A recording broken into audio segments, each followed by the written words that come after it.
प्रेम सब धर्मों का मूल। मित्रों, कभी कभी मैं सोचता हूँ, आखिर हम सब की जिंदगी में सबसे बड़ी कमी क्या है? धन, सम्मान, शक्ति? नहीं, कमी है प्रेम की। और सबसे बड़ी बात, प्रेम की कमी तब होती है जब हम भूल जाते हैं कि हम सबको बनाने वाला एक ही है और उस एक के ही अंश हम सभी हैं। हिंदू धर्म की बात करें, गोस्वामी तुलसीदास जी ने रामचरितमानस में लिखा है, सिया राम मैं सब जग जानी, करहूं प्रणाम जोरी जुग पानी। अर्थात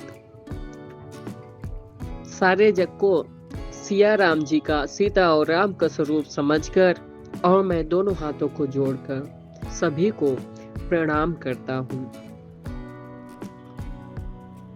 ईश्वर अंश जीव अविनाशी, चेतन अमर सहज सुख राशि। ईश्वर का अंश हम सभी में मौजूद है, जो चेतन है, अमर है, सुखों की खान है, यानी सुख का आनंद का स्रोत है, जो सभी में मौजूद है।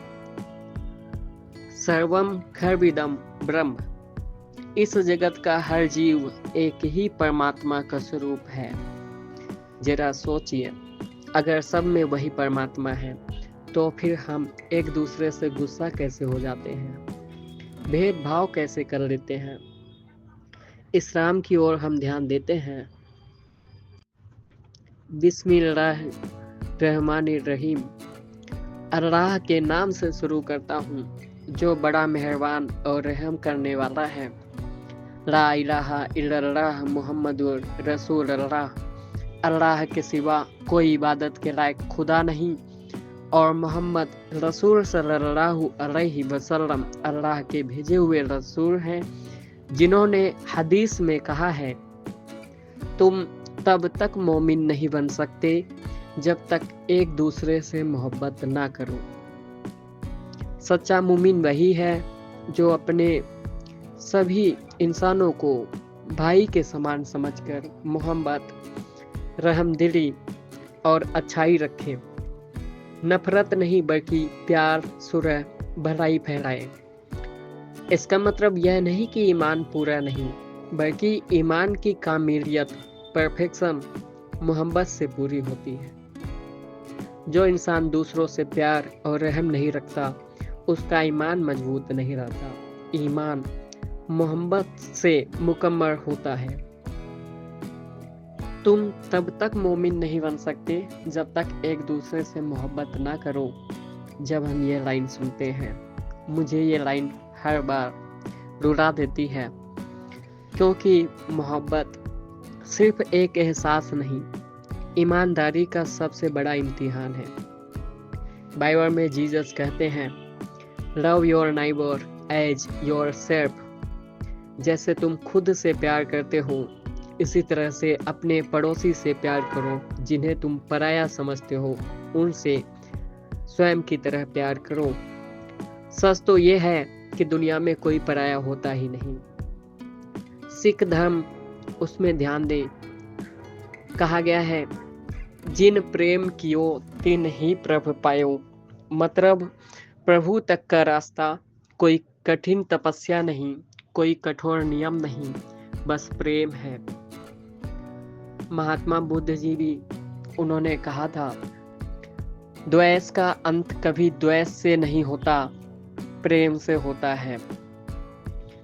कितना भारी, कितना गहरा वाक्य है, क्योंकि हम सब दर्द लेकर चल रहे हैं और प्रेम ही वह मरहम है जो दर्द को पिघला देता है। मित्रों, सच ये है, धर्म अलग हो सकते हैं पर प्रेम कभी अलग नहीं होता। प्रेम हिंदू का भी है, मुस्लिम का भी है, सिख, ईसाई, बुद्ध, जैन, यहूदी, सबका, सभी इंसानों का है, क्योंकि प्रेम किसी किताब की बंदिश नहीं, ये तो ईश्वर का एहसास है। और दूसरी सच्चाई जो शायद सबसे गहरी है, हम सबको बनाने वाला ईश्वर हम सब में है और सब में एक ही रोशनी जल रही है। जैसे समुद्र एक है और उसमें लहरें अलग अलग बनती रहती हैं। हर लहर को लगता है कि वो अलग है, पर असल में सब एक ही जड़ है। जब हम किसी इंसान को प्यार देते हैं तो हम किसी एक शरीर को नहीं, ईश्वर को ही दे रहे होते हैं। इसलिए मित्रों, आज से जरा रोशनी बदल कर देखिए। जिस इंसान से आप लड़ते हो, जिससे नाराज हो, जिसे समझते हो कि ये मेरा नहीं, उसमें भी वही ईश्वर बसते हैं जो आप में बसते हैं, जिसने आपको और हम सभी को बनाया है। और जब ये समझ आ जाए तो फिर जिंदगी बदल जाती है। आओ एक दूसरे को सिर्फ जानो नहीं, एक दूसरे को महसूस करो, क्योंकि प्रेम सिर्फ बोलने की चीज नहीं, जीने की चीज है। धन्यवाद। सत्यजीत, MP।